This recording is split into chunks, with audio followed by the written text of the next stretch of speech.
Hello, movie fans. This is HillStreetViewz, better known as Sean Hill, and I'm here with my friend, This is James Shaw, better known as Cinema Stinger. and we're here to run down our list of the 10 best films of the year so far. We've also completed our worst show, and we had more agreements than we thought. So who knows? To give a little background. We're San Diego-based critics. We see a lot of these films together. We do talk about them a little bit after we see them, but we don't really get into detail. We like to keep things fresh and have a surprise as far as what we like and don't like. So I don't know what's on his list. He doesn't know what's on my list, so this is gonna be fun. There's gonna be a lot of surprises. Probably we may agree on some films, we may disagree on some films, but hey, that's the fun of the whole game. So, without further ado, without me rambling on, let's get into it, sir. What is your number 10? Our number 10 is one me and you recently watched together. Going with The Walk. Now, The Walk, I mean, it's releases. It's now releases in 3D 2 weeks before 2D. And at first, I was like, "Huh, that's kind of unusual." However, I think me and you both are not 3D people. I usually don't like 3D, but this movie was phenomenal. Mainly just for the very last segment, of course, when most people don't know it's about the high wire walker from France, Philippe Petit, I think that's his name. Yes. And what he wants to walk as he puts a wire between the twin towers. And I think especially now after 9/11, it says I didn't realize how emotional and how big of a thing it was. I mean, I saw the documentary that was done in 2008, but the you don't get that same emotional feeling as you do in this one. I mean, the when he's walking on that rope, you feel like you're just there with him. And of course, the direction is well done. But I thought I was walking that wire. I was like, man, I can feel the wind. I can feel like I'm right there with him. And of course, that's the whole point.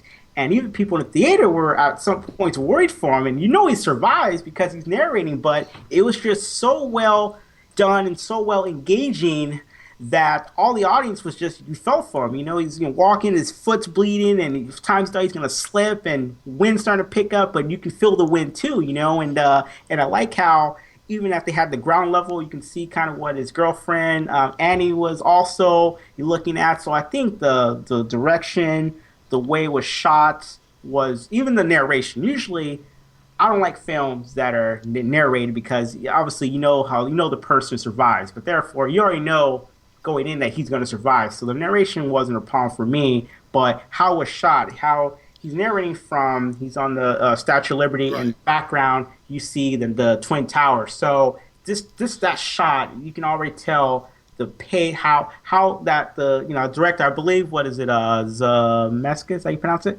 Zemeckis. Zemeckis, yeah. I mean, of course, he was a perfect guy to direct the film. I mean, he's a visionary masterpiece. And from the get go, you already can tell where he's going with the direction. He's a good storyteller. And I thought, like I said, the whole 3D, everything was well done for the walk. So I recommend alone just to be fully immersed in a film. And this one needs to be seen in 3D. I'm not sure how well the 2D will hold up, but I think 3D, because it actually was shot in 3D, so you can really see the difference between the aftermarket 3D or movies that are really shot in 3D. And I know you enjoy this, Oh yeah, so yeah, yeah. It's actually it's on my list. I won't say where, but it's on my list. I pretty much echo everything that you say though. I do want to point out one thing. I want to point out uh, Levitt's performance.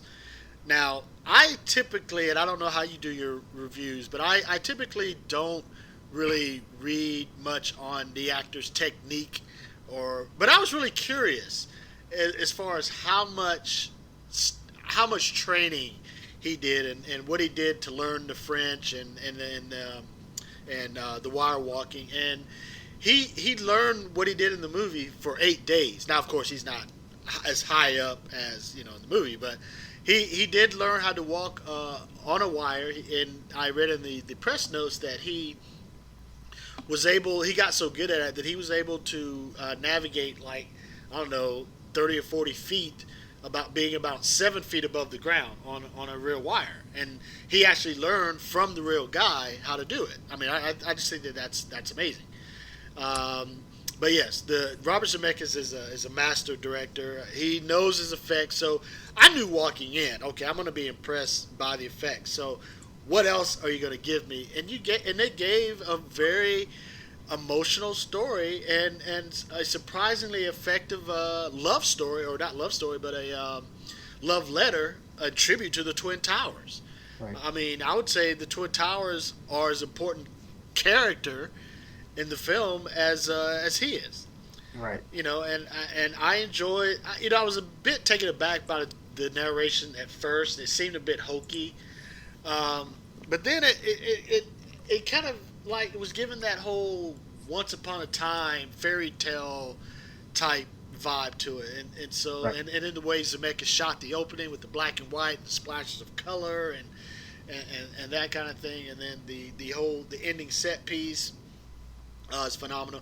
Yes, I agree with you. I think I don't think that this film would work in 2D. We generally don't like 3D. I think we've said that many times, and so we just don't like it. But here, I think it works. Here, it demands to be seen in 3D. It actually, coincidentally, it opens today, the day that we're recording this, September 30th. So, it's a testament to how good that film is. That although we just saw it, well, you saw it before me, but we've seen it recently. That is both. It's made both of our lists. So yeah, I can't go wrong with that one. All right, so my number 10 is a movie that I've bounced back and forth with being on my best list, but it finally made it. The movie Dope. Uh, Um, a bit misleading as far as what it's about, and I'll explain. It's about three high school students, Malcolm, Diggy, and Jib. They're self-proclaimed geeks living in a tough Inglewood neighborhood. You got the stereotypical gangsters, drug dealers, da da da. Um, they ride their bikes to school every day, and they are obsessed with '90s hip hop, and even dress in that era's fashion. Which, truth be told, I'm obsessed with '90s hip hop also. So I kind of dug the characters, but these are characters that you don't see in the movies. You rarely see black geeks in movies. Most time when African Americans are portrayed in the movies, we're either the thugs or the coons, and they're none of this. They're even in a band, and they're not rappers. Coincidentally, they're in like I wouldn't say death metal, but I would say a garage band, and funny name Oreo, which I think is kind of fitting. But yeah, excellent movie, excellent performances, great soundtrack. I will knock it a little bit towards the end. It does become kind of formula with the whole heist situation, and that I'd seen before in other movies. But at that point, I was so invested in the characters and what was going on with them that I was willing to follow them. So I think this one just came out on DVD, or might be coming out soon. So if you missed it, which probably a lot of people did because it wasn't a big film, definitely check it out. You can't go wrong with it. Dope. yeah, funny that Dope's actually my number 9. Oh, okay, all right. Yeah, and then going into it, I was like, what? I mean, generally I'm kind of hesitant to go to black films because typically the same. However, this one was totally opposite of what I did expect. And being a black geek myself, I felt a lot of gratitude in it, and I agree with everything you said. But yeah, the music was of course really really good. Music in here, and in some ways, I could kind of relate to the main character. I get. My physical appearance are covered in tattoos, and people look at me different, but I have a master's degree in some molecular biology, and I can kind of understand, like, his his some of the stuff he goes through with the film and stuff like that. And I think it's has kind of a good little plot in it, and definitely won't spoil it. But I was surprised at how well I enjoyed this film. But I believe it's the same director as The Wood. So of course, I like the way he knows how to structure, these inner city films per se, and I thought it was just a phenomenal film. I mean, it was one I went in thinking, I'm probably not gonna like it, and usually those are the films where I end up liking the most because I expect it to be complete shit. And actually sitting there, more it kept going. I was like, hey, this is getting better. This is getting good, and yeah, Dope was one of the films that I did put off before I watched it, and but that's why I do this. I go in even if I don't really want to see a movie, I'll still go to give it a fair opportunity. I go with open mind, and went in open mind, and came out really enjoying it, and bought the soundtrack, and yeah, just had a ball with it. So Oh, all right. Well, cool. All right. So that's your number nine. So let me get to my number nine. My number nine is Everest. oh wow, Yes. Now, well, I'll give the synopsis. It's about a group of climbers in 1996 who attempt to climb Mount Everest, which is the highest point on Earth. It's essentially once you're at the top, you're at a cruising altitude of a 747. So that means you are way the fuck up there. um, but the plot isn't the movie. The movie is the effects. This is Gravity 2015. There are just some awe-inspiring shots and images, and again, this one's also in 3D, and that's two 3D movies in a row. And for a couple of guys that hate the format, it looks like Hollywood's finally getting it right. Um, and again, this is another one that I recommend. You have to see this film in 3D just for the awe-inspiring visuals. Now, it's rare for me and probably for you as well to be in awe in things we see at the cinema because at this point we've probably seen it all, right? But yep. there are just a few moments I was like, whoa, am I seeing what I'm seeing? And I'm sure there was probably some studio trickery there, but there was a lot of that. And again, it seems like I'm reading a lot of the press kits for these movies, but they shot on location, so they were, of course, not at the height of Mount Everest, but they're up there. And one of the things that this movie and The Walk both have in common are people that do things that other people question, right? And this film, there's a scene where they're all sitting around, they're going, why are we doing this? Why are we, and the overwhelming answer was, well, because it's there, which is probably the truth. There's probably not an explanation, just like Philippe in The Walk. There isn't an explanation that you and I can believe or anybody else can believe, but hey, he believes it, they believe it, and that's what makes it so. So this is again, I think this and The Walk is this year's Gravity, 3D being used to its maximum effect. There's not a lot of story, there's not a lot of plot in Everest. It's just great visuals. So that is my number nine, Everest. Yeah, I actually saw an IMAX 3D because of your recommendation, and I was like, yeah, this is definitely a 3D movie, and I swear it seems like like every time they would get higher and higher, felt like they were getting colder. I don't know if that's part of it, but yeah, the visuals were phenomenal. I felt like I was right there with them because I never will be. I'll never find it. But yeah, I mean the visuals tried the story, and I said good cast. I mean, I know like Jason Clarke. I thought he did good enough in the role.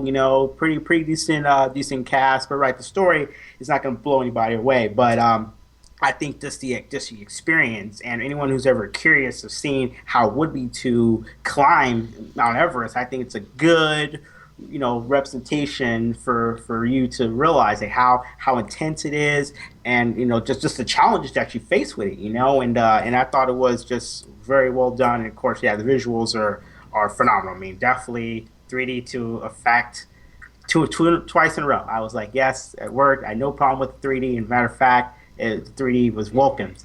And I don't think it would be. My friend saw it in 2D and said it's not the same effect. I mean, we saw it both 3D and then he saw it in 2D again. He said, yeah, it didn't have the same effect because you're more relying on the story. and the story itself doesn't hold. I think story blended with 3D makes the whole it's experience. And Right, right. unless you fully have this kind of setup at home, you definitely want to check out it in theaters. I think it's definitely worth the time. So. Okay, all right. You're number eight, sir. My number eight. I'm not sure if you've seen this film, but it's Clouds of Sils Maria. Have you seen that? No, I have not. I haven't even heard of that. Yeah. Okay. It's a smaller film. It did screen at Hillcrest, so it's one of those Okay, Hillcrest all right. I films. got you. But I really love this film. Quickly, what it's about is about a woman, Juliette Binoche, I think that's her name. Badoosh. She's Binoche, right? Yeah, she's a stage actress, and she travels with her assistant Val, Kristen Stewart, and she was cast. She came to prominence in a play about 20 years ago, and she went to visit her. She traveled to Zurich to visit to accept an award on behalf of the director of the first play she did, and he ends up passing away. And she gets asked to redo the play. This time playing the woman versus the young girl, which she played 20 years ago. And so she's getting paired with I think your favorite Chloe. She gets paired with Oh, her, but the best part about this film is when they're in the Alps, Bonnage and Stewart, they have. I mean, this is the best, dialogue in a film that I've seen in years, and it's one of Kristen Stewart's best performances. I mean, I was blown away by performance that she did in this film, and it's kind of a slow moving movie, but it's a dialogue immersed film. So if you appreciate a lot of dialogue in movies, and you'll definitely will appreciate this movie. And like I said, it is now available, Google Play and stuff like that, and iTunes. So it is available, but it is definitely a smaller film, and a lot of people haven't heard of this movie. But it's definitely doing really well right now. It's about over 90% Rotten Tomatoes. So a lot of people who have seen it have given a good review. But like I said, it's not gonna like blow you away, with the pacing and stuff. But it's just a good story, kind of me. I like movies that have good dialogue, yeah. kind of a unique story. And this film definitely is one of those films that I think everyone should see, and has good cast. I Oh, mean, okay. Kristen Stewart, Chloe. So Give our listeners a little background. The Hillcrest Theater. That's where they play the artsy, indie type films. So I can already envision what kind of movie this is. And yeah, I honestly I hadn't heard of that one. So that'll be one I'll definitely want to seek out and check out for sure. yeah. Sounds like a good cast. All right, so my number eight, I missed this one in the theaters due to transportation issues, and I was so pissed that I did because I knew it was going to be phenomenal, and then when I saw it later on, my expectations were correct. Number eight, Southpaw, with with my man crush. I'm gonna say it right now. That's my boy. I love me some Jake Gyllenhaal. So I might be a little, I might be a little biased in my review, but there it is. I think he's a great actor. He gives a great performance in every movie he's in. But and this one included. He plays a boxer who's at the height of his fame, and he's got it all. He's got the fancy house, loving wife, but his wife wants him to get out of the game. Of course, boxing's a hard hustle. Take those hits, take those cuts, whatever. Um, and as he's trying to make the decision to get out, tragedy happens. Definitely won't reveal what happens.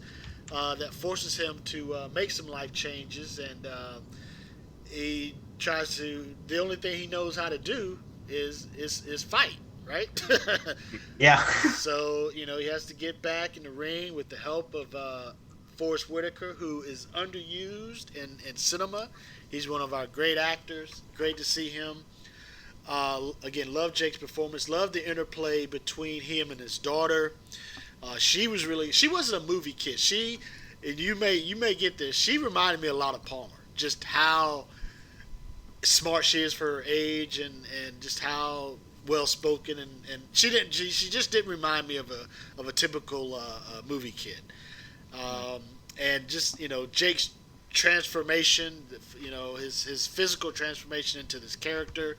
We had just seen him in Nightcrawler, where I think he had gained weight for that, and now he's slim, trim, and cutting this. It's a great film, great acting, predictable of course because it's a boxing film, so you know where it's going. And even surprising, 50 Cent even gives a somewhat effective, if not expected performance. I mean, he's not stretching his acting chops, but I thought he was decent in this. So that's my number 8, Southpaw. No, no. What were we on number 7? All right. 8. This is 8. Oh yeah, you're right. Okay, because 10. Okay. Actually, Southpaw, I actually did not put it on. It was hard. But I actually really did enjoy Southpaw, and I also like Gyllenhaal as well. I thought the last two we saw with him, Enemy and Nightcrawler, I think the performance was a little bit better. And of course the whole boxing thing, it was kind of cliche a little bit. That's kind of the reason why I didn't put it on, but it's still a great movie. My girl's in it, Rachel McAdams. But yeah, it is a great movie. I just in terms, I think there's other films that for me were a little bit better, but Southpaw is still a great film. Gyllenhaal does another great performance. I just don't think it's on the same level as Nightcrawler or Enemy. But those are also really A's, so it's just still great. We're comparing A's to A's, you know. Right. But I just thought I thought Forrest Whitaker he didn't really fit the boxing kind of trainer mentor-ish to me, and of course the whole too many. I think this movie's about maybe 3 or 4 boxing movies too late. Um, I think that's So Fair. same That's fair. Creed. I think Creed could be the same way. Probably about 3 or 4 boxing movies too late. But however, it is still a good movie. I just didn't put it on my list, but I do agree it is a wonderful film. All So right, all right. You're number 7. my number 7. I don't think I know you didn't see this in the screening, but my number 7 is The Gift. Oh, I Um, missed it. Oh, that's a transportation. yeah. So The Gift. No spoilers. No Yeah, spoilers. yeah, no for this one. All I'll say for this one is, just watch the trailer. That's pretty much all I'll say as far as the what the story's about. But what really makes it is that I like movies where there's kind of a mystery, and this one has a mystery. And I was surprised that Edgerton, he did a trifecta. Most people who do the trifecta, writing, directing, acting, especially first time, I was like, but he did, I mean, phenomenal job with this film. It is a horror movie, and I like horror movies that are genuine and kind of a mental, kind of a psychological scare, sort of. And that's what this movie is. And has Jason Bateman, Rebecca Hall, so a tremendous cast. But it's definitely a movie where you got to pay attention to. If you miss, 5 minutes of it, you're gonna be like, what's going on. But what I really like is you never really know, whose side to be on, and that is the best part about this film. You go through like the one side, jump to the other side, and but I said, so you haven't seen it, and I want to see it. That's all I'll say. But I probably should put it higher. But it is definitely a wonderful, fantastic film. Highly recommend if anyone hasn't seen it to definitely check it out. And definitely, I think everyone will get something out of it. So Yeah, out of all, I mean, I know it seems weird. Of all the films, I think this year, that was the one I was looking most forward to. What universe did I wake up in and Jason Bateman become this great, fabulous actor that I've pretty much liked every movie he's been in since Bad Words, I think. I mean, it was like, what? yeah, I think the part of it is that every role he's getting, he's pretty much being himself, and it works. And he's being that that raw, just asshole typish guy, and it works. He just has to play himself, and it works. Especially in this one, he's still more the same Jason Bateman, the bad wordish kind of Jason Bateman, but it works again. It's the same kind of role. He's asked to play the same type of character in a different situation, and it works. It works. So he's just getting, he knows what his strengths are, and studios do too, and he's able to incorporate his style into every role that he does. And once again, in this one, he does a tremendous job as well. Yeah. So Well, since we're talking about Bateman real quick, if you haven't seen two movies, actually, I would even say three. If you have not seen Disconnect, I would say stop what you're doing now. But please listen to the rest of the show. After you listen to this show, go see Disconnect. Go rent it. Go find it on Netflix if it's on Netflix. That is a fantastic movie. I thought Bateman deserved an Oscar nom for that. Bad Words, which we've mentioned, he actually directed that one, and I actually liked This Is Where I Leave You.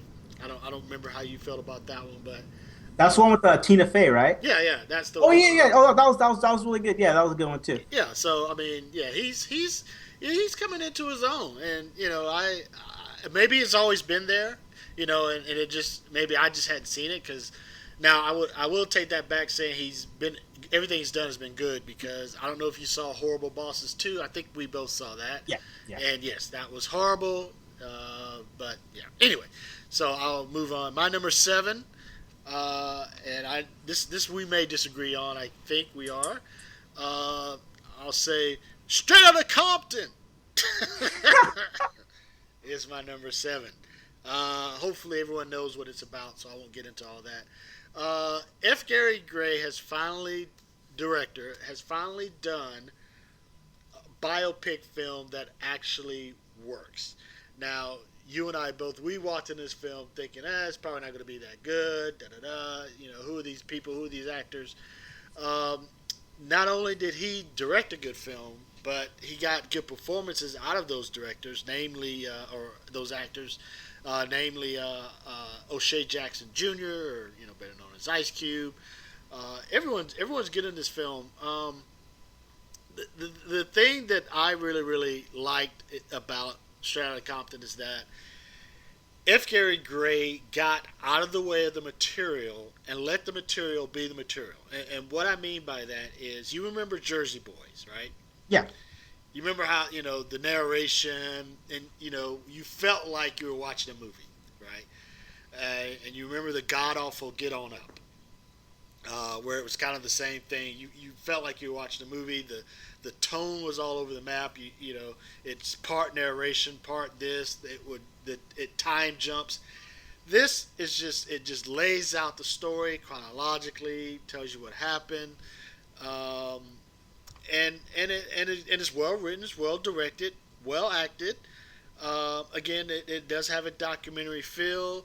The live performances are great. I do like the fact, though, that we did go with no name actors, so they can become the characters. The actors aren't bringing the baggage with them. Now, I will say the film has been criticized by a lot of people for not being 100% accurate. Events are missing. People are disappeared from the story. I'll say this. It's a movie. It's not a documentary. All right? These people are still living. So if you want to get a camera, go to South Central, go interview these people, make your own documentary. This is a film. A 2.5-hour film at that, which is kind of long for any movie, let alone a biopic. Rumor has it, though, there is a 3.5-hour cut of this movie, apparently. So maybe that stuff is on the cutting room floor. I don't know. I would love to see a 3-hour cut, but as it stands now, the 2.5-hour cut for me is great. Again, it's not perfect. There's a scene that to me seems to be missing. We never learn how they came up with their name. That is never mentioned in the movie, which I would have loved to have seen. There's some things that are whitewashed. We don't get into Dre's domestic violence stuff. That clearly happened. But again, I found it to be a great film, great biopic, and it has a distinction, I think, of being one of the few films this year to be multiple first place. It's like 3 weeks in a row, I think it was in first place. So no incidents of violence at any screenings. Congratulations. Which is what I predicted, which is incorrect. Congratulations, black people. We finally learned. All right, so that's my number 7. What you got on it? Yeah, I actually no, actually, I actually thought Straight Compton was good. I mean, I liked it better than I thought I would, and it still was a little less. I don't like long movies. I think I said that before, but I mean, there's a lot of people, obviously a lot of stories to tell. So obviously, that's why there's extended edition. So I'm sure the extended edition, my concerns with the film would be addressed, but I can't sit through a 3.5 hour movie. But yeah, I mean, I thought it was well done. I mean, the acting was, spot on. Those people took their opportunity and ran with it, and you could really tell they're really passionate and dedicated, to this role, and that I really like. I think a lot of people get into roles and they get lazy or they don't put enough, oomph into it. But these people, right, they're no names, so they have to deliver huge performances, and every single one of them delivered like their life depended on it performances, and that I really really appreciated. And of course, there was probably maybe could have cut out one or two of the musical sequences. I think the biggest one, most important one, was Detroit.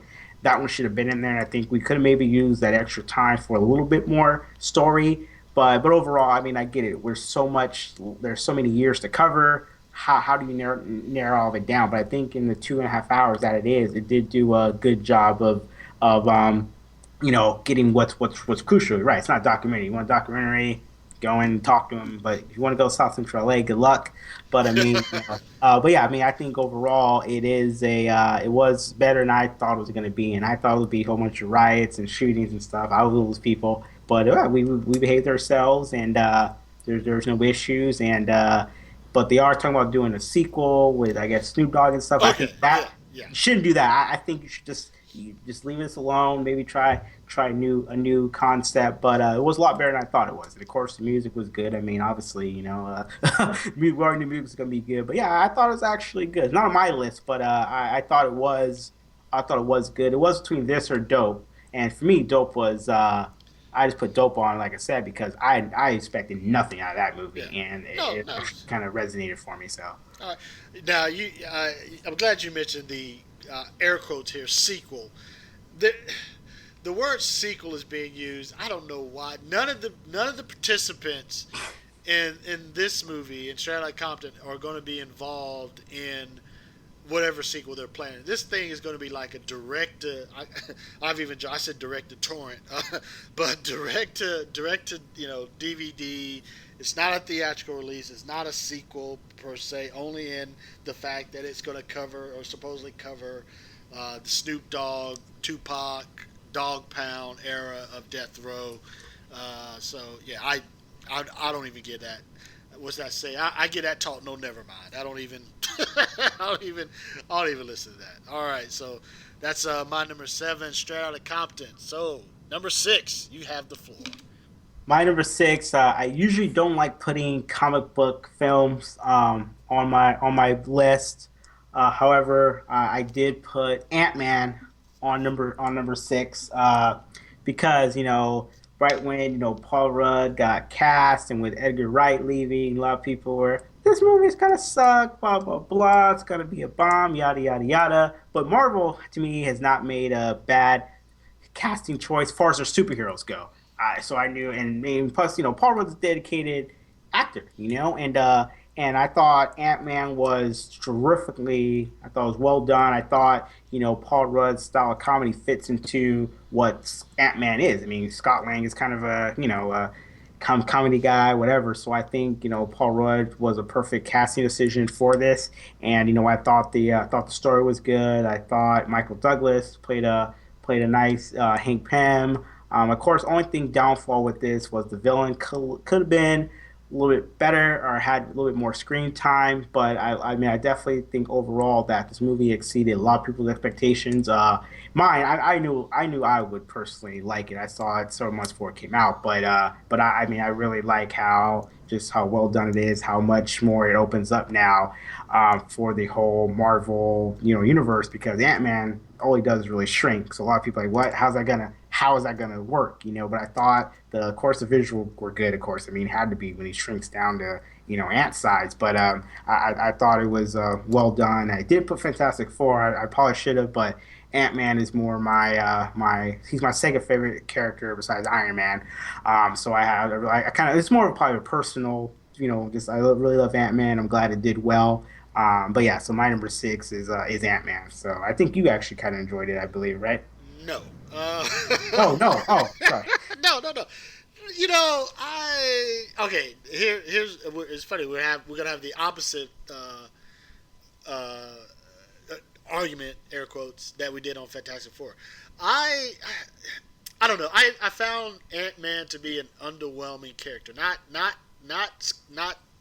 the what's his name? Sorry, I do not know. Scott Lang. Scott Lang. Okay, his character's fine. I liked when he wasn't being Ant Man. So it was kind of a tale of two movies. I thought I don't know after Avengers and Captain America and those films almost and Guardians. It's like you got to come with it now, at least for me. And this, I don't know. It just, and pardon the pun, it just seemed small. It just seemed like, and I don't want to use the word placeholder because that's probably not right. But it just seemed like something to um, hold abide fans until the next Avengers comes out. I don't know. I was very very underwhelmed with this.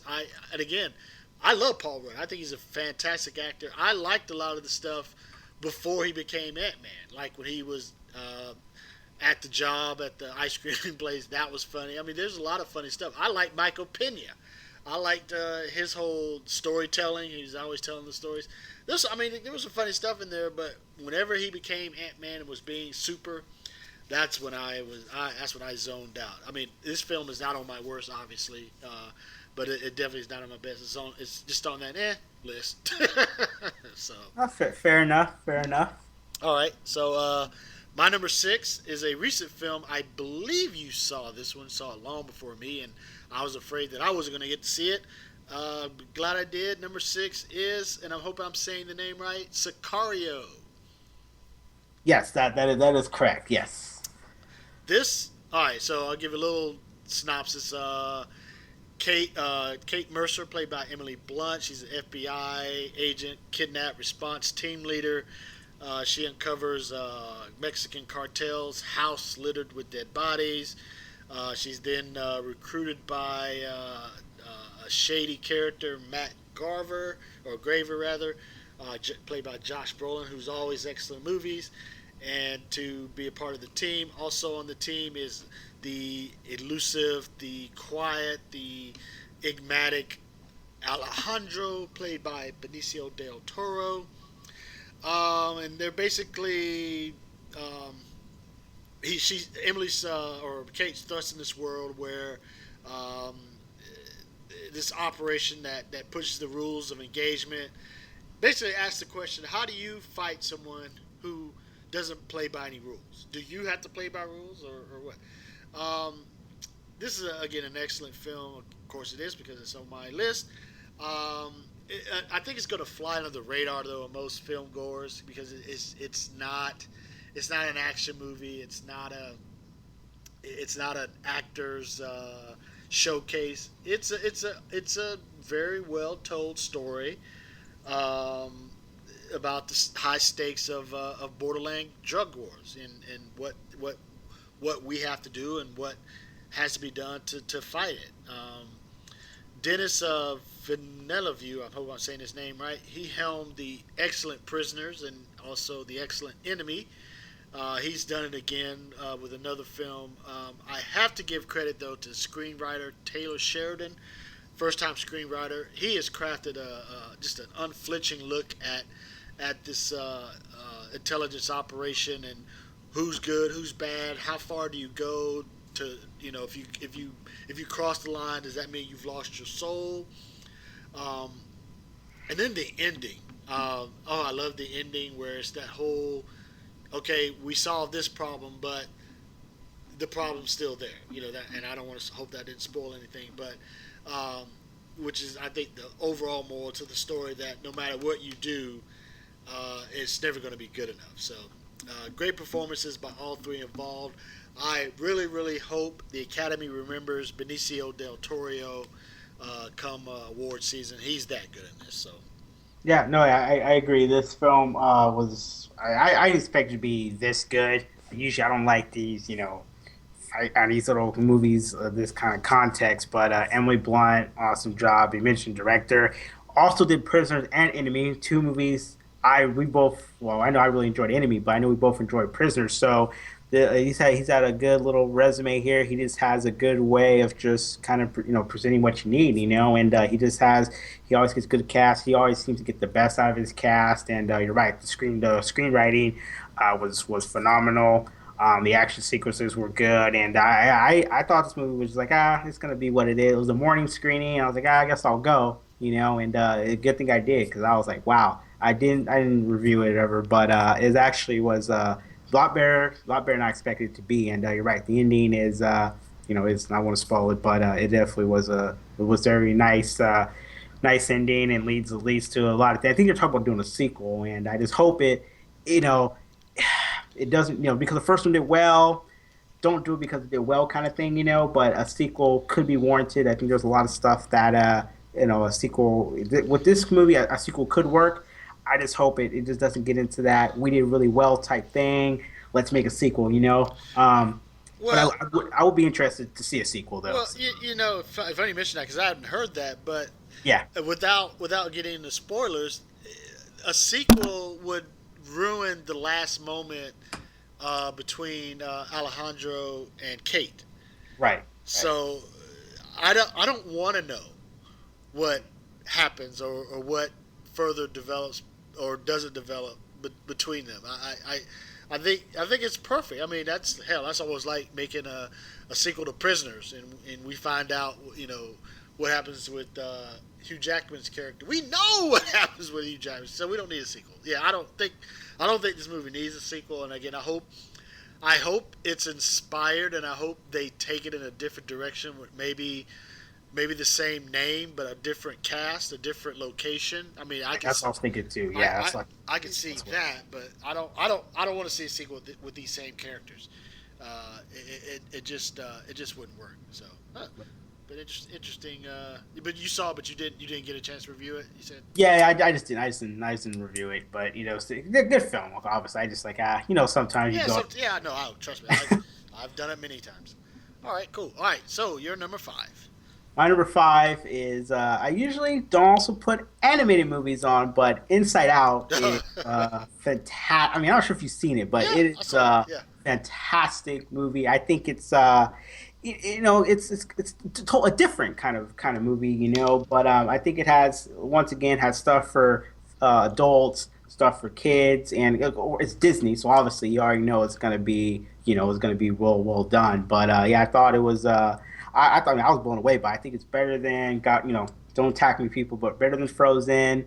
I think it just has more to offer, than Frozen did. And yeah, I mean, I love the characters. I love kind of all the emotions because we all kind of go through that, So it's a nice kind of representation, just kind of like how our emotions or whatever kind of work together. How sadness and joy, how sometimes they could be more related than kind of we think, I think it's good enough where even the kids kind of understood the whole concept too. It wasn't over their head.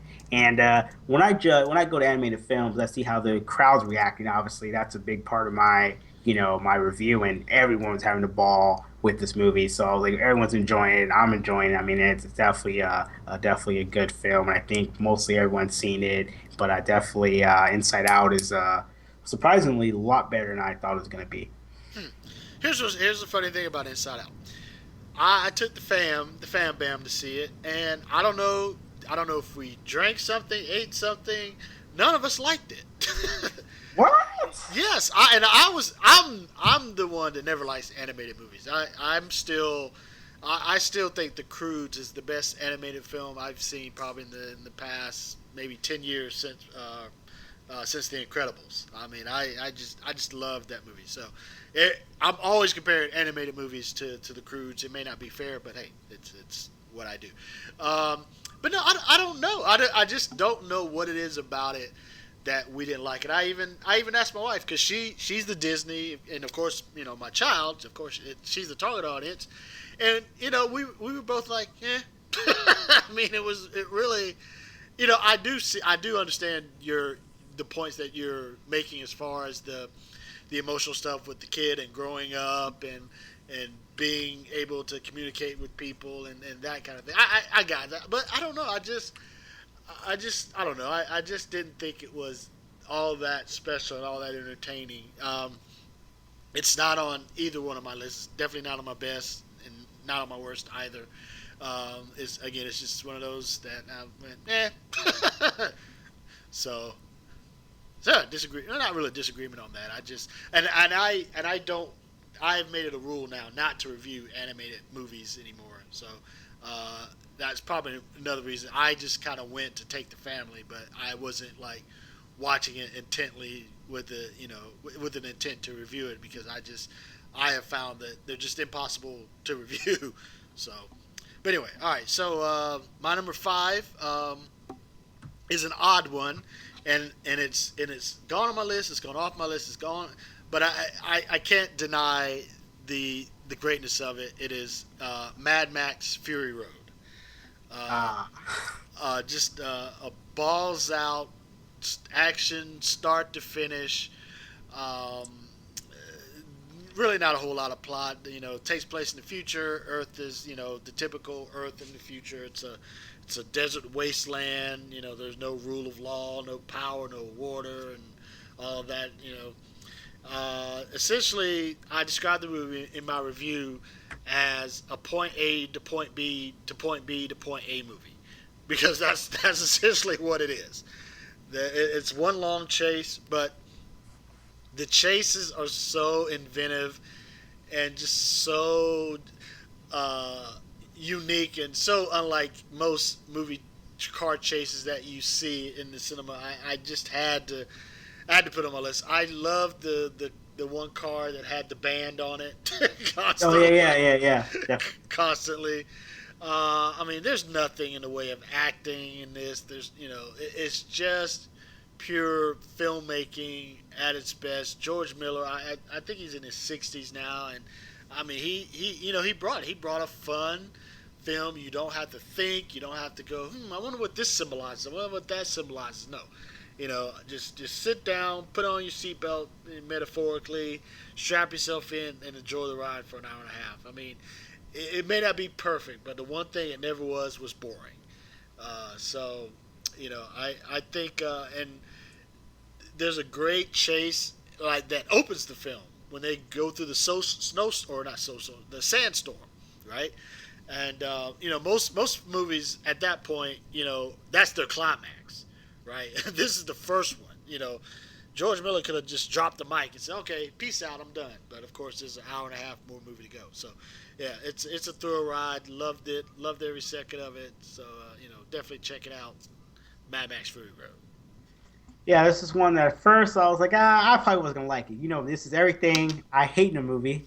However, what really kind of saved it for me was Charlie Theron's character. Every time it's a strong, heroine, I'm partial to that. I think we need a lot more of them in films, and her role was good. I like how she probably saved Max more than he saved her. And it was I mean, although you can probably walk out any moment and still know what's going on, but it's just a good theoretical experience, and right. I usually like dialogue. I don't think there's that much dialogue ever said in the whole film, but it's definitely a movie that's out of my element that I usually would not like. But I was back and forth where I liked it or not, and I actually, it is a solid movie. I probably can watch it again, but it is a good movie. If you have the time to sit down and really just appreciate the visuals and everything, then I think it's definitely a good film. Like I said, what sold me, like I said, was Charlize Theron's character. If she wasn't in it, I probably wouldn't have really cared as much. But I thought, yeah, strong female characters for me really help decide if I like a film or not. So, Well, it's funny you mentioned her character. I didn't, but she's essentially the main character. I thought Max was like uninteresting. Again, it's not one of those movies where you get deep into characters, but they should have called it Mad Furiosa. Right. I think that's what a lot of people said. So versus Mad Max. But yeah, I agree with you as far as the whole strong female aspect of it as well. It's a good film. It probably unnecessary, but yeah, it's definitely a good film. All right, my number four, and we've already talked about it, is The Walk. So I will cede the floor to you for your number four. all right, my number four is I don't think you saw this one either. The Diary of a Teenage Girl. Did you see that one? No, I did not.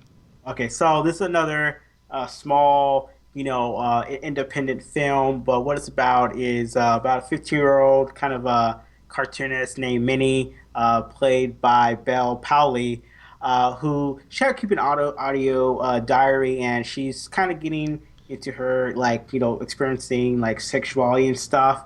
And she considers herself like underweight and unattractive and stuff like that. And her mom, Charlotte, played by Kristen Wiig, who I'm starting to get a attachment for.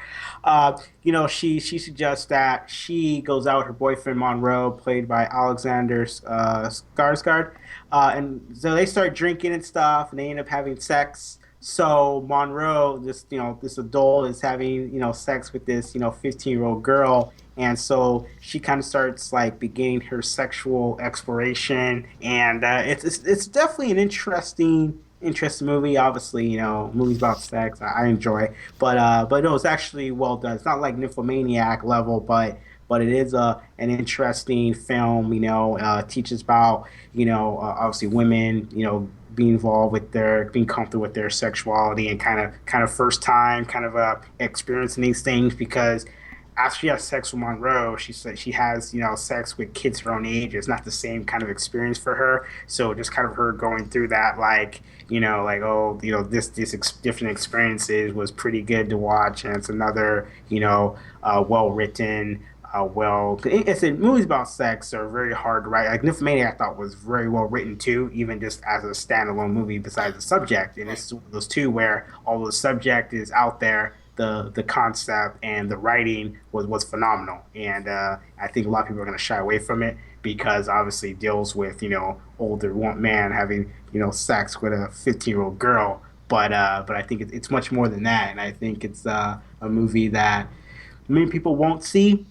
But who like Nymphomaniac, I think will enjoy this kind of same Nymphomaniac type level. So I think if you enjoyed that, which I knew you did, the first one, I think you'll definitely this is a movie I think you might be interested in as well. This is a R hard R, right? This isn't Yes. Oh yeah, yeah. There's they show full erect penises and stuff in it. So yeah. okay. All right, interesting. I did not see that one, but again, I love movies that kind of go against the grain, so I will definitely check that out as soon as it's available. All right. Now I know we're going to agree on this next movie, but I think you're gonna this is higher on your list. I'm pretty sure. Uh, my number three, the winner of the Grand Jury Prize and Audience Award at the 2015 Sundance Film Festival, a movie with a quirky title, Me and Earl and the Dying Girl. My, Yes. num- my number three. Okay, this is a uniquely funny, moving story about Greg, a guy named Greg, high school senior, who doesn't really connect well with people. He calls his best friend his coworker, Earl. One day, Greg finds out that a person he knows in school is dying of cancer, and his mom says, go spend time, hang out with her. And the film at that point becomes, kind of a coming of age life lesson story. And we get a curveball thrown, and I will not reveal what that curveball is, but I was pissed off when that curveball happened. I'm sure you probably know the curveball I'm talking about. Right. I must say, I must be getting salt to my old age. Last year, walked in to see a film called The Fault in Our Stars. A little apprehensive, but I walked out and I felt like a changed man. Well, I kind of had that same feeling when I watched Me, Earl, and the Dying Girl. Although I think this is a better film. I think Falling Our Stars does what it set out to do better, if that makes sense. I do like the tone of the film as far as it being kind of comedish, surreal comedy. I like that. Although it is a serious subject that it's tackling. Um, Mild spoiler here. I do love the fact that Greg and Rachel remain friends, and Rachel is the dying girl, by the way, played by the wonderful Olivia Cook. Um, Yes. uh, yeah, they remain friends the entire film, so it doesn't get bogged down in relationships and who's taking who to the prom and all that kind of stuff. Although there is a little plot involving prom. Yeah, this is a fantastic film. I recently watched it again a few weeks ago, and sometimes when I go back and watch a film that I really like, I'll go back and say, it wasn't that great, or maybe it's good, but not as good as I thought. No, it's even better. I think the second time around, because I was looking out for a couple of things, but I was still, again, I'll say it again, pissed off at the curveball. But hey, it's movies. But yes, Me, Earl, the Dying Girl, number 3 on my list. This actually number two for me, but yeah, I was debating if I should make this number one or not, but yeah, this movie I saw the movie like 6 times already, and it still holds the same to me. I still get same emotional in the same spots, and what I like about it, I tell people, is like it's a serious subject, but it's also kind of funny. But it's in a weird way. You know what I mean? Like it don't make fun of cancer, but the way the comedy moments works for the film. Which is very hard to pull off for such a serious manner.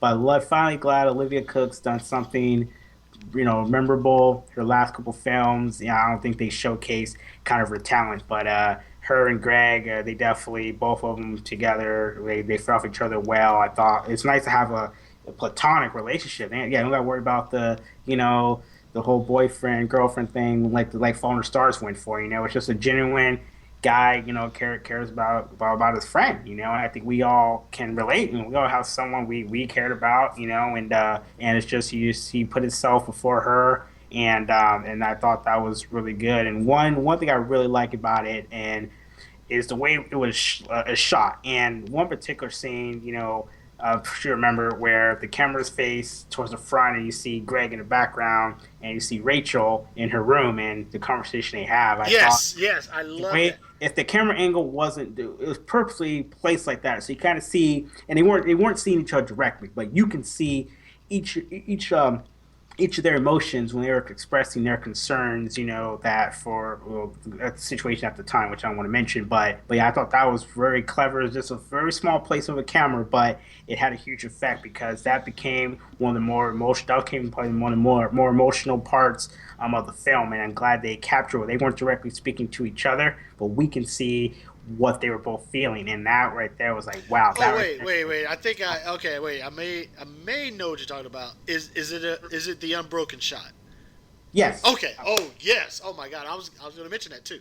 Yeah, That yeah, right. Well, I guess people know. So pretty much what happens in the scene is like, she's saying that, she, is gonna end in treatment, and then Greg is, they're arguing about that, and it's one of the most strongest points, one of the most serious like parts of the film. There's not very many that are all serious, but I mean, it's very basic, but I mean, just the way it was shot and the way that they were interacting with each other without looking, I thought yes. was The very powerful. the So that was one of the best shots I've seen since cinematography, in a movie yeah. in a while. So I thought very clever, and I thought that was one of the huge selling points of this film. So The fact that that shot is unbroken, yeah, it you get to see the breakdown and dissolvement and I'm using air quotes, a relationship within that shot. right, They never move. They're in the same spot the whole time. The camera is stuck on them. It's almost like you have to watch. You don't want to watch, but you have to, because the right, director and this is like we're talking like a 3, 4, 5 minute scene. It's a long scene, Long scene, right? and the camera. Oh, that's a great shot. I'm gonna give you another shot in the movie that I really really like. The first one, the first time they meet, when she's on top of the stairs and he's at the bottom, Oh yes, and yes. that distance that's between them, that is so. Well, I hate to use the word symbolic, but it is. It's symbolic of where they are with each other, not only physically but mentally. He doesn't want to be there. She doesn't want him to be there. He knows. She knows. He doesn't want to be there. And so it's just a brilliant way of shooting. Now, you also compared it to The Fault in Our Stars, and I don't want to take anything away from The Fault in Our Stars. That is a great movie in its own right.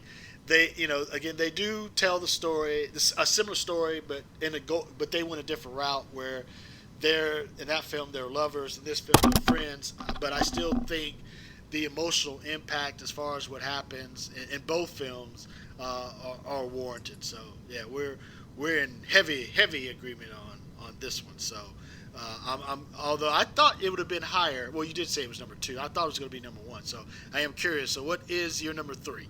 My number 3 is Ex Machina. I know might be on your list. I haven't heard it yet, but Ex Machina I thought was a fantastic film. It's writing conceptually. I mean, it blew me away. I mean, Alex Garland did a fantastic job. Directing this, and breakout role for Alicia. What's her name? Vikander or something like that. Yeah. She's been in so many movies, since, and she did a good job, playing Ava. And I think it posed a lot of questions. We're all, with this whole technology craze we're going in, it kind of, with these AI things, it poses a lot of questions, legitimate questions, and I just thought it was just Oscar Isaac did a fantastic job as well. And I mean, a lot of people I saw it with, they didn't really like it. They kind of thought it was kind of slow, but I mean, it's one of those movies that you appreciate when it's over. I like movies that kind of get you thinking and kind of presents real life concepts or concept that's possible. I mean, Yeah. with this whole AI thing, I mean, I think it's a all possibility, and it's kind of like, once again, whose side are you on? It's like whose side are you on? Everyone kind of has a legitimate validation, and I thought it was, it's a fantastic film. Definitely highly recommended. So Well, I'll say this: I disagree vehemently with it being number 3 on your list because it's number 1 on uh, on my list. So let's get into it. Ex Machina. What you said it all. I mean, I don't really know how much more I can add to it. This is the anti-Chappie. I remember going into this thinking, oh if this is another Chappie, I I'm gonna hurt somebody. And I come out going, wow, this is what Chappie would have if Chappie even come close to this.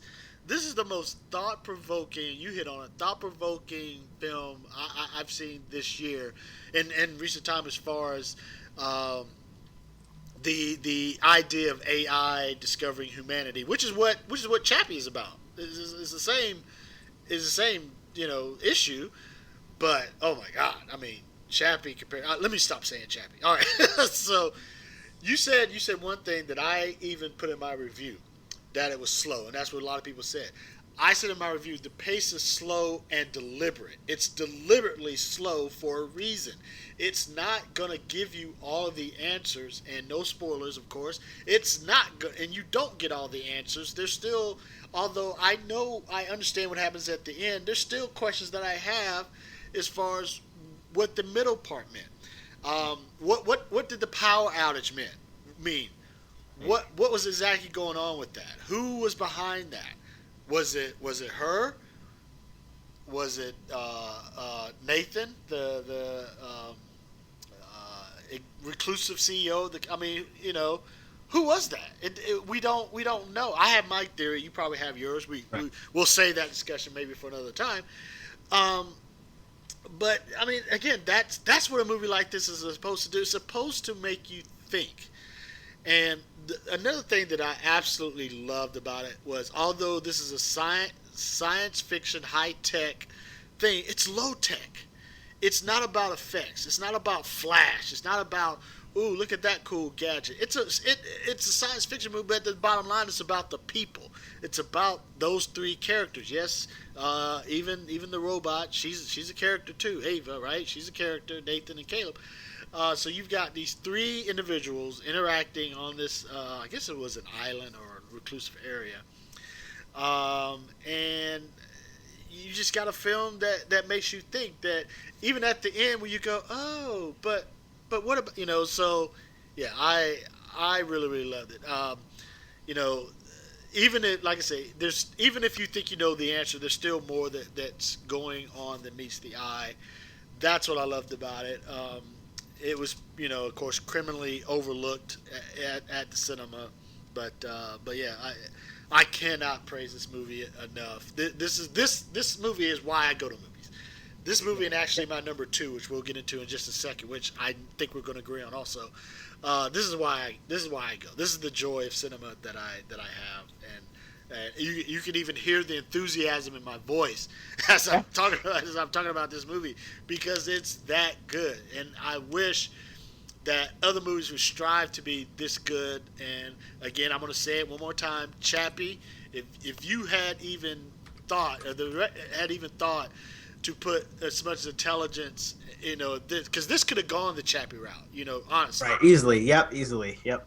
But it didn't. Okay, all right. I'm gonna get off my soapbox. Ex Machina, although I was calling it Ex Machina for a while. Oh, is Ex Machina? Oh, I'm sorry. I thought it was Ex Machina. No, I realized it was Ex Machina. it's Ex Machina.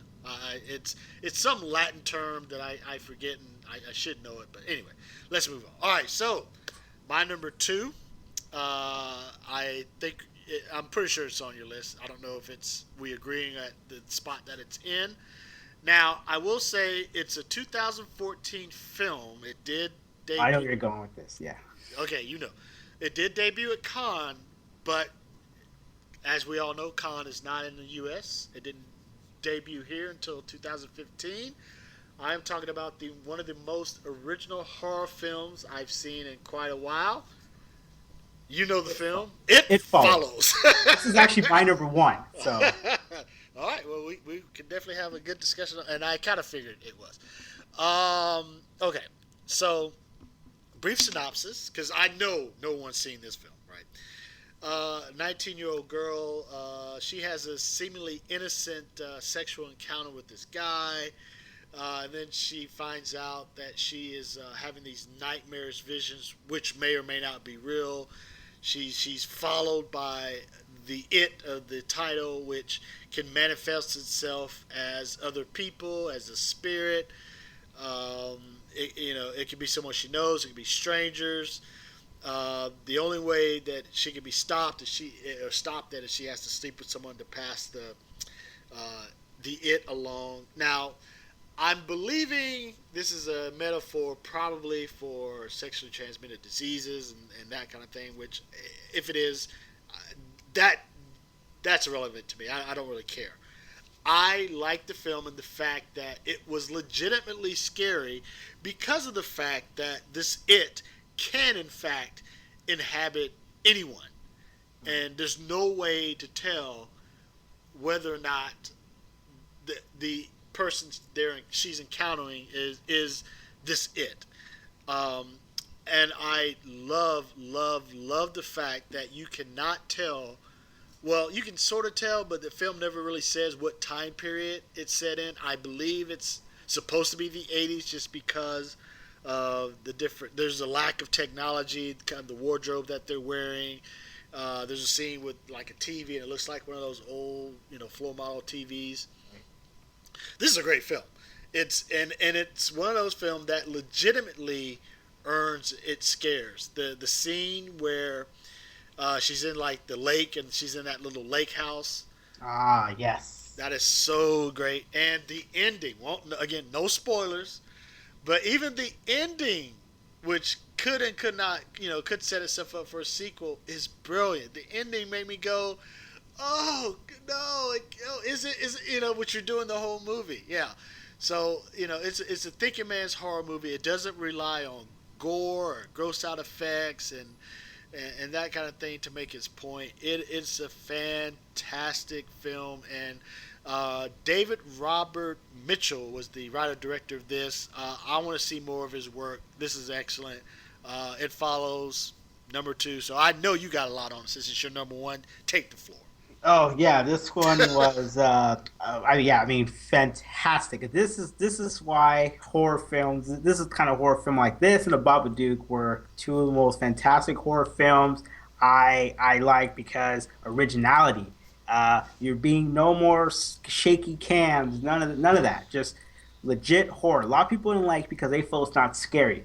This to me is that psychological horror is the best because it's real. You know, Yes. like I mean, the part where she's first in school and that old lady's following her, that's scary. Yeah. That's scary to me, you know, because it can happen. Or not can happen, but it's just more of a that's like that psychological horror. Like, wow, if that was really you, like that'll freak me out if someone's just you know what I mean, just follow me. I can only see them. And what I really like about this, and probably should have mentioned it, was the score. Horror films, this kind of has that you know, like I haven't seen a good score in a Halloween. Sorry, in a film since Halloween, Yeah. and it has that same little eerie music, and it just works perfect. I mean, like perfectly. I was so happy that the score in this was reminds me of old watching old Halloween. Man, those were when these slasher films were good because it wasn't techie. You had to go off of everything in one, and this movie gets back to that where you need to generally find a way to scare people. And the acting was great. I mean, the whole concept, right? Is Yeah. it Yeah. sexual transmitted disease? I don't know if it is or isn't, but it gives an idea. It just gives you a good idea of you know just. I mean, yeah, Dave Rob Mitchell. I don't know who he is. I'm not sure what he done before this, but I would definitely like to see more stuff from him. And it sucks. A lot of people who saw this say they didn't like it. They felt it wasn't scary, but yet they think Lavish Effect is scary or Insidious is scary. That to me is not scary. That's the same thing, just shaped up in a different way. But this is generally unique, and I appreciate it, and that's why I mean it had to be. It was a toss up. My one, two, and three are all toss up, but horror is my number one, so I had to stick with horror as being number one. But this movie, I mean, I can't rave enough about this movie. I mean, this is I mean, anyone who has not seen this movie, you know, trust me. I mean, if you really like horror, like the old Halloween, you really appreciate that kind of you know, you like to generally be Yeah. scared Visceral. psychologically. Visceral. Yeah. This is it. I mean, Yeah. It Follows is probably gonna be one of the best horror movies I've seen. I mean, there's been nothing really since Babadook and this in the last 5 6 years, really. So I don't think this is gonna go any. I don't think it's gonna go away. I mean, Paranormal Activity is coming out. We'll see how that's gonna be. Oh, don't I don't even think. mention that in the same breath as Yeah, but yeah, it follows. I mean, phenomenal. Please, everyone, go watch it. After listen to this, of course, go watch it. It's on YouTube now. It's playing everywhere now. I mean, social media, Google Play, YouTube. You can get it, Amazon, Vudu. It's on everything. Definitely watch And it. yeah, this is one. You know, we dogged Lazarus Effect on the last show as far as not being a Halloween pick. This is a Halloween pick, and again, I even say, well, I probably wouldn't let my 10-year-old watch it because of the nudity, but um, it's really it's not gory. That's the thing that I liked about it. It's just not gory. It does have full frontal nudity, which I mean, it's fine. That's but as far as the gross out and stuff like that, it's definitely not that kind of film. So wow, in agreement once again. Again, I'm just one step below you. So, what's your number two? One or two, which I already discussed, was Minion on the Dying Girl. Okay. Like I said, it was toss up between this and that. I was flipping back and forth, but the only reason why is number two is horror is my default to number one. But these are all, I mean, this Ex Machina and It Follows easily could be one. I think it's one, two, three on a lot of people's list. The order will vary depending on personal preference, but like I said, Minion on the Dying Girl once again. The unbroken shots were good, and just the fact that Greg changed so much from when we first see him to the very end, and he didn't want to admit that he was changing, but that unbroken scene even made us realize. Well, we already knew, but that unbroken scene made Greg realize that he does. He cares more about this girl that he's letting on, and then the rest of the film is kind of him, you know, dealing with that, and in the end, he finally kind of comes to terms with that, and it ends, you know, it all ends well, you Yeah. know, and yeah, just can yeah, you know, Dying Girl is my number two. So Well, real quick, let's talk about Earl real quick because his character when I didn't like his character at first. I thought he was just being this. I want to say I hate to bring stereotype, but he's being almost a stereotypical brother. You know, you played them titties, you did, you know. But when I saw it the second time, I think I got it. I got that Earl is just Earl. You know what I mean? He's just laid back. He doesn't really have a care in the world. He cares about the scene where they have their big confrontation. That was a great scene. And this guy's never acted before. His name is R.J. Seiler. Never acted before. And I thought, hey, he gave a good. His performance seemed natural, and that's what I got out of it the second time right. that I saw it. I thought, yeah, I'm not watching an actor here. I'm watching kind of a natural guy, and that's probably how he is. I mean, if he's not that way in real life, then he's a great actor. But I also we did mention both Greg and Olivia Cook. So I just wanted to throw a quick shout out to him. All right, so well, my number one, we've talked about it, Ex Machina, and so I believe your number one is I'm gonna just throw a wild guess out there and say it follows. Yes, it follows number one. Yep. Which is all right. So it's weird because you just mentioned it. We have the same three films in our top three, just in different order. Mhm. So Yep. I don't know what that says about us. I don't know what that says about the movies in general.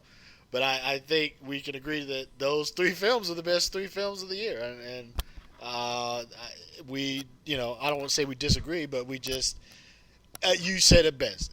I could easily put Earl at number one. I could easily put It Follows at number one. It's just something about Ex Machina. I think it's the originality, and for the last time I will say it, it was the anti-Chappie. So I think maybe I that's think, I think that's why for you it's number one because you're so just passionate about Chappie. But like I said, you know, these three films really is personal preference. They're all great. It just no. That's depends what I'm saying. on They're all great. I could I ain't mad at you for It Follows at number one.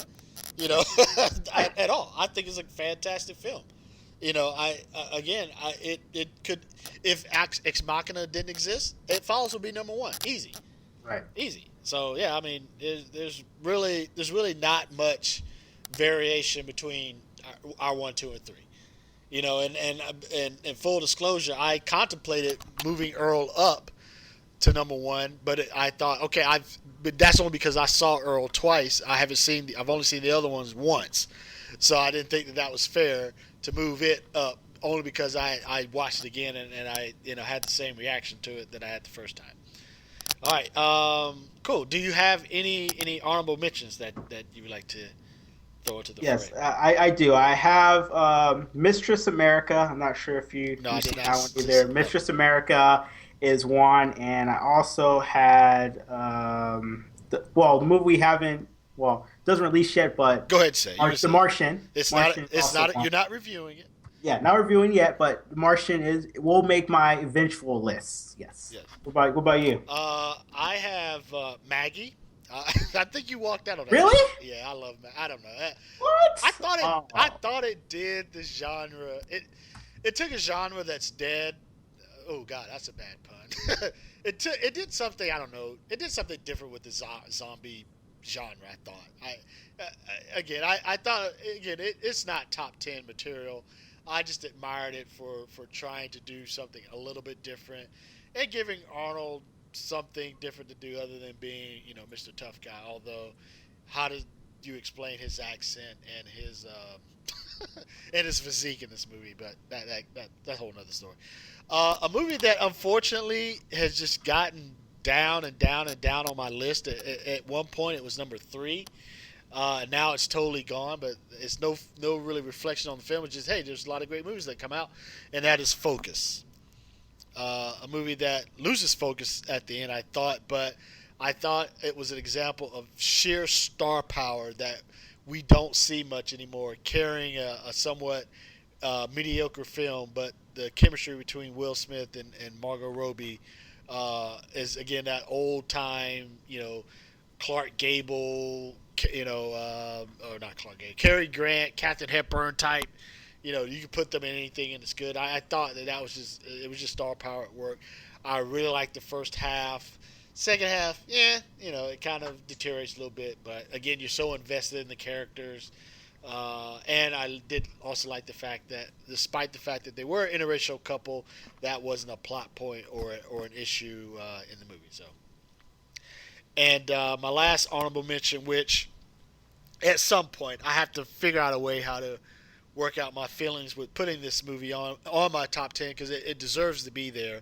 And I don't think you saw this one, the documentary Amy. Yeah, no, I didn't see that one. I heard good things though. Oh, it is fantastic. Even if you're not a fan of Amy Winehouse, which I can perfectly understand why you wouldn't be or anybody wouldn't be, it is still a fantastic portrait of an artist. You literally see this person disintegrate in front of you, and it's heartbreaking to watch. And because it's all archival footage, it's not no recreations. It's all camcorder stuff, stuff from TV and all of that. I mean, you get to see her, basically die in front of you, and it's sad to watch. And you actually get to see some of the things that led to her death, some of the events. There's a scene that I mean, it really broke my heart. And I'm an Amy Winehouse fan, so that's probably why it broke my heart, and it kind of made me kind of teary eyed a bit. This is late in her life. She had gone on a vacation. I want to say Jamaica, or just somewhere tropical. She just wanted to get away from it all, right? Right. And she brings her dad. Her father comes, and what does her father do? Her father brings his own film crew because he's making a documentary about being her dad. What? Yes. And she's like, I don't want the cameras. I just want you. And you can tell. And there's a scene where he makes her give these two fans an autograph. She doesn't want that. She just wants to decompress. She doesn't want to be Amy Winehouse. She doesn't want that. Right? Right. But he's Right. like, these are your fans. You owe it to them. And you could just see it. I mean, she gives the autograph. She takes pictures with this. But you could tell. You could tell that it's killing her to do it. And it's her father that's making her do it. Yeah, and there's other scenes like that too. Her and her she had a toxic relationship with her boyfriend, and like he basically was a drug. He introduced her to the hard drugs, and because she had the money and the access, he would always have her buy it. He was the big user, but she was the person that was able to do it. So, um, another scene that was really phenomenal too, and I hate to say phenomenal scene because I mean this is real life. This wasn't made up, but she's at the Grammys and she is being introduced, and Tony Bennett is introducing her, and that's one of her idols. Now, she wasn't allowed to come to the States to be in the Grammys because she was in court or had some troubles over in Britain, so she had to do it via satellite. The look on her face when she sees that Tony Bennett is introducing her to sing is, or I think no, he was giving her an award, was so like you watching someone who is seeing her idol meet her idol for the first time, though she's not meeting him, but just knowing that this idol knows who she is. And she just has this look on her face like a little kid, like she just seen Star Wars for the first time. And you go, it basically it breaks down that veneer of saying, hey, this is a person, this is a real person who feels, who has feelings and things and all of that. Yeah, I gave it 4 out of 4 stars. It is one of the best films of the year. It's not on my list because it's a documentary. I don't know if that's fair or not. Maybe at year's end, maybe I'll change my mind and put it on the list. But I think it deserves to be seen. So.